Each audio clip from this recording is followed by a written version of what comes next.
Thank you so much. Thank you so much for this warm welcome, for the great warm-up this morning here on stage. My name is Luisa Neubauer. It's very nice to be here. I'm from Hamburg, so quite a different area, but I'm a very enthusiastic beer person, and I'm a qualified ski instructor, so I feel very welcome in Bavaria. Yes, talk to me about that one later. I was thinking about what to tell or what to talk about here today. I was thinking about a different speech I gave a year ago at a big marketing conference in Hamburg, where I talked about all the greenwashing that every one of the sponsors and the speakers did. And I quickly thought about this, but honestly, the list was very long, so I skipped that. And instead, I will talk about the phase we're in, because we are certainly in a very, very new phase. You might remember 2019, 20, 21, even 22. Millions on the streets. Me and many others were mobilizing hundreds of thousands of people regularly. And it seemed like we had reached climate nirvana. Markus Söder, bless him, was hugging a tree for the sake of all of us. Never forget that moment. And there was a time people came up to me and said, "Oh, we're now doing it really, Luisa, we're doing it." And then we got lots of big promises coming from all corners, very unexpected alliances. And now, just maybe 2 years later, times have changed. The world has changed. We now know that we certainly live in a world of what they call polycrises. It's very tough. And people come to me and say, Luisa, bless you. With the climate, we tried, we really tried. But now the kids aren't on the streets anymore, so it's a bit of a bummer, we don't have the momentum anymore. And now the kids are gone. I mean, they're still there, but they're not watching them, but it's a different story. And what can we do, if other things to do now? And I think it's a very interesting approach to the time we're in, because I do wonder, what is the idea? What were people thinking back then? 2019, 20, 21, 22, what were people thinking? That a bunch of children would babysit a nation of grown-ups for decades to come, asking them to just do the most sensible thing you could possibly do in today's world. Was that the idea? So when now people come to me and they kind of, worry about where are the kids gone, I'm like, well, maybe it's time to ask ourselves, where are the grown-ups? And what are they doing right now?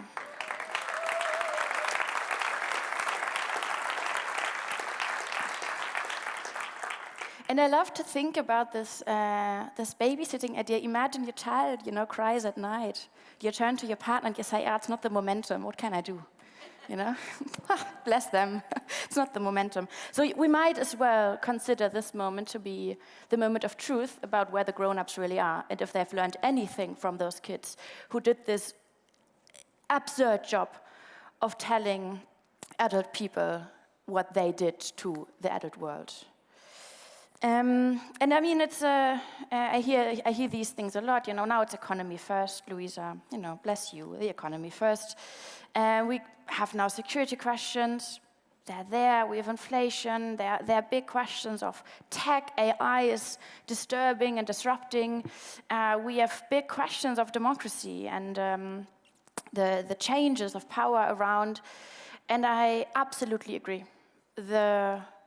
It's tough these days to read the newspaper in the morning, right? It's quite we need a therapy after that.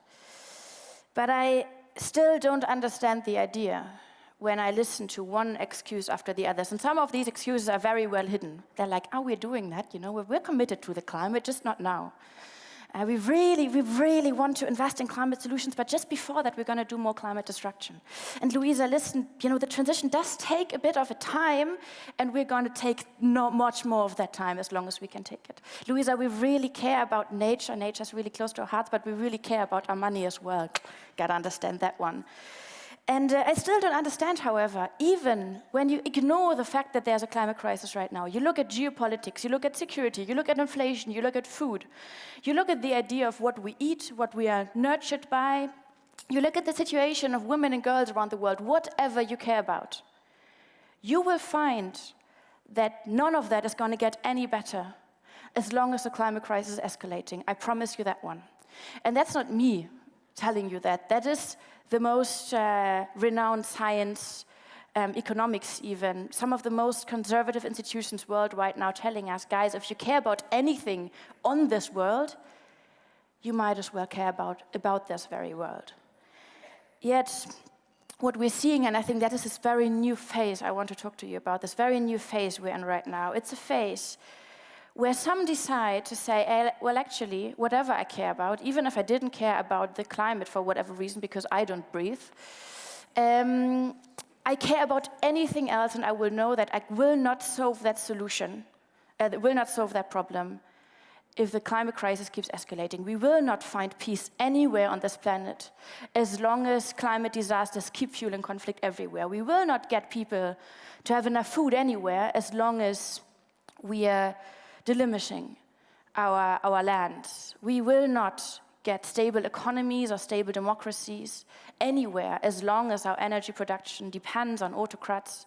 We will not get to a point where we can finally breathe again and won't feel like therapy after the newspaper in the morning as long as more and more crises pile on top of each other, making sure that every single thing we care about gets increasingly worse and more dangerous. So there are some people who kind of look at that now and say, well, actually, we might as well get a grip on climate. These are the amazing people that try so hard and that are willing to take a risk as well, because that's the time of risk-taking, right? It's not the wave we are surfing on. Right now, it's a risk to go out and say, I actually kind of want to, kind of don't want to ignore what the climate is, which, by the way, common misconception, the climate crisis isn't the elephant in the room, it is the room, and that's a very big difference. There are some people who kind of look at that and now they do it, and there are other people and other institutions and organizations that apparently have decided to now play hide and seek with the planet. I don't see you, you don't see me. And that is very much as stupid as it sounds, because it will not work out. You can do that maybe for a few months. In the election campaign of the US, they even tried it across parties. I was around in the US by that time, kind of watching what was going on. The election campaigns of both parties in the US had apparently decided to talk world politics without talking about the world that was in front of them, and it worked out for exactly 3 weeks. Then 2 historic hurricanes destroyed the houses of thousands of people. But because nobody had talked about the climate, you really couldn't talk about what was the cause behind these hurricanes, what made them increasingly dangerous, and why people need to know about these dangers related to extreme weather in order to be equipped. So what happened? If you ignore the world, you have to go deeper down this very slippery road. So eventually, who benefited from those hurricanes? It was the Trump campaign claiming that the Ukraine was obviously the problem here, for whatever reason. Yes, one can try and play hide and seek with our own planet. But what it will lead you to is what I call crazy town. You will have to get increasingly irrational with basically everything around us in order to make sense. To gamble against our own future is the most irrational thing you can do. So in order to justify it, you will produce more and more and more arguments why this makes sense. You will have to completely get rid of your own empathy for people around the world, because you apparently don't really care about them so much, because you're ignoring what might hit them in terms of the climate. You will have to eventually quite quickly go and ignore and even deny some of the most basic science we have, which is telling us every single day from the rooftops to please just wake up and take care of that baby. You will have obviously to ignore basic economics telling us that 40 trillion worth of climate damages every single year for a world economy might not be the most sensible way to go down. And you obviously will have to ignore international order, geopolitics, and democratic values, which have all already decided it would be nice to live a bit longer collectively on a planet that is somewhat safe. So that is crazy town. And Crazy Town has been opened up. We all know who we're talking about. I'm not quite sure how political this thing is, but Donald Trump is really showing us that place.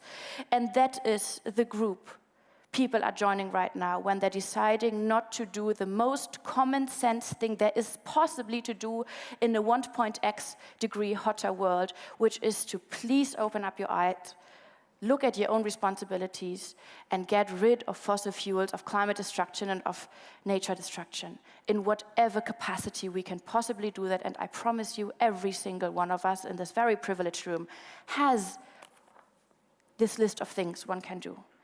And I think that is really what is so decisive about these times when people talk about the increased fragmentation of society. There is fragmentation in many spaces and in many ways, but one very precise one is happening between the group of people that decides to go to Crazy Town and the group of other people who kind of don't want to be there. And I'm afraid to tell you there's quite little space in between. Because obviously not everything is black and white, and transitions takes time, and we all know how slow change can really be. But between looking for solutions and looking for excuses, there's just a comma and not much else. And what do I want you to do now? I certainly do not want you all to agree with me. I really don't care about that. I want all of us to win. And that's the big difference. Because for a long time, climate was considered to be this thing where eventually we all have to agree on one certain thing. I don't care why you choose to join the common sense group and not the Crazy Town. If it's for money, if it's for investment, if it's for your own company, if it's for your children, because of your heart, your morale, your ethics, or because you listen to that Greta speech, I really do not care. What I care about is what follows that decision between common sense and Crazy Town. What is happening there? And I think the few first questions to ask is not, what can I do? But the first important question always to ask, what can we do? Because we know, it's like with the New Year's resolutions, if I myself tell myself, I'm going to go to the gym now, I will do this 2 times, but the 3rd time is I'd prefer that coffee date. If I have that partner with me that, will text me angry messages, I might show up. So don't ask yourself, what can I do? Ask, what can we do? Because we're all more reliable in a team. Find your partner in crime. Who is that one person that's going to hold you accountable, or that one institution? Who is that person that's going to show up for you, even if everyone else, shouts at you, oh, how dare you do whatever? Who is that one person that you really want to impress when you don't care about anything else? And most importantly, what is the risk you're willing to take? Because as I mentioned earlier, there was a time when, the tree hugging happened. And it was quite, a comfortable thing to also join that group of greenish people. And it was a bit of an open club. It was open for all, and it was also the place to be. Now times have changed, and obviously, the common sense space is still the better party, and yet it takes a bit of a longer way to get there. And on the way there will be people standing around saying, what are you doing now? I thought we kind of decided not to do that one anymore. So when thinking about not in climate action, but a climate commitment, think about a risk you're willing to take. And I promise you, it will be worth it. But if you don't look at this risk, you will find yourself at some point eventually also looking for excuses why just now is not the time, which also is beautiful. Like the planet was sitting next to us saying, yeah, true, it's not the time now. We're gonna sit this one out. And now, obviously, we need to talk about solutions. What are the solutions you take? You talk about not what can I do, what can we do? You don't talk about a climate action item, but a climate commitment. You don't talk about this one easy flowing thing you're going to do, but you talk about the risk you're willing to take and what this is worth for you. But then, however, this is a space, and I hear all of the people, now talking about climate solution, and I love climate solutions. That's what I'm standing up for. That's what I'm fighting for 6 years now, every single day. But there's a bit of a trap to that, because it turns out we can't just start with many good things. We can't just do the good stuff without ending some of the bad stuff. So we can't, in a world of climate destruction, where arguably every single company that I've seen around here has some kind of an investment in climate destruction, where every single insurance on the US market still has investments here in fossil fuels, and many German insurances as well. In a world where most of the big media companies still haven't found out a very responsible way to talk about climate, we can't just add this nice new climate item without considering what needs ending. And that's a problem because we're very good at starting something and quite bad at ending stuff. We all realized that at our latest breakup. But we also know this in our language. So there's this beautiful word, innovation. Everyone talks about innovation. What is the brother of innovation? What is the opposite word of innovation? Few people know it. It's exnovation. It means ending stuff. We don't know this word usually because we don't use it. We love starting stuff, but considering to end something, we don't want that. Who's going to give me money for that one? It's not going to work out.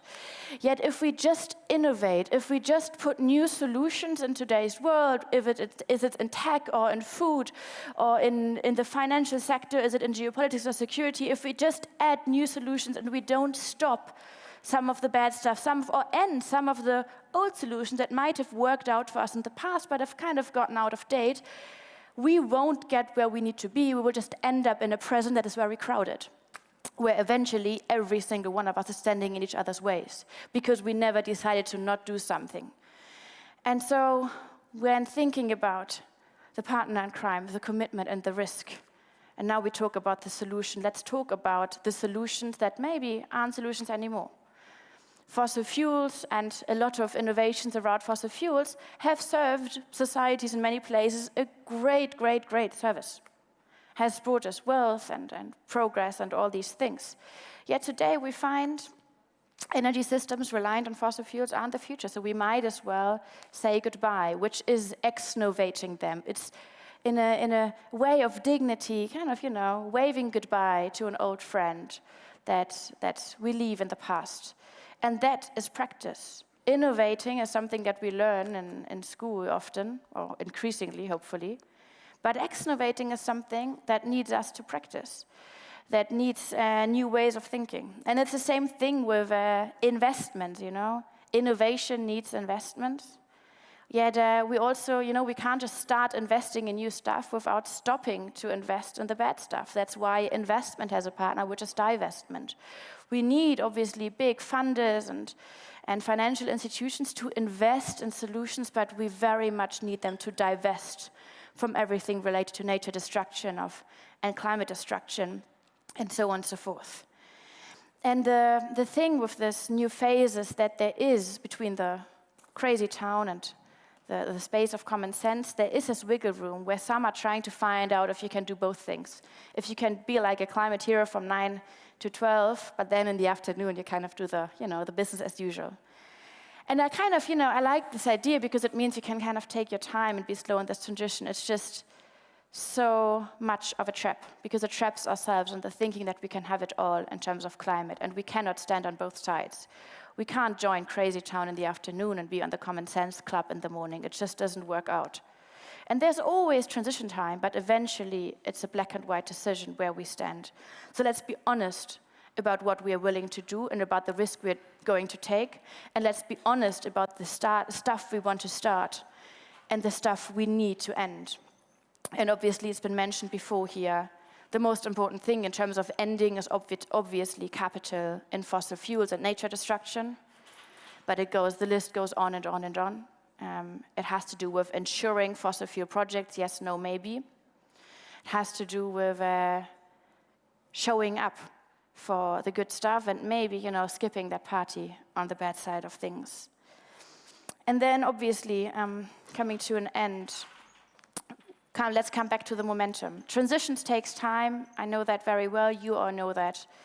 And yet, time is running, and the world isn't waiting for us to sort of our stuff until the next climate catastrophe will hit, until the next chaos will break out, until the next very irrational and chaotic thing will happen, and that's the danger of today's world. It is not a linear catastrophe wherein the crises are going to be chaotic and absurd and difficult to understand, and it's, if we're not quick enough, we're all going to end up in Crazy Town. So what we need for this transition that we kind of technically know about to be as fast as possible We need momentum. And how does momentum happen? Having been there before, I promise you momentum doesn't happen if people don't talk about the good stuff they do. It's called green hushing. It's a new thing that people are getting shy about stuff that they're committed to because they're not willing to take the risk in front of their friends or peers or groups or wherever they hang out or whatever they care about. And yet it is crucial right now to understand this new phase where we're in, where we see societies and industries and sectors kind of dividing pathways between crazy town and common sense. In this decisive time, we are also in a war on the better story. Who is going to be able to tell the better story?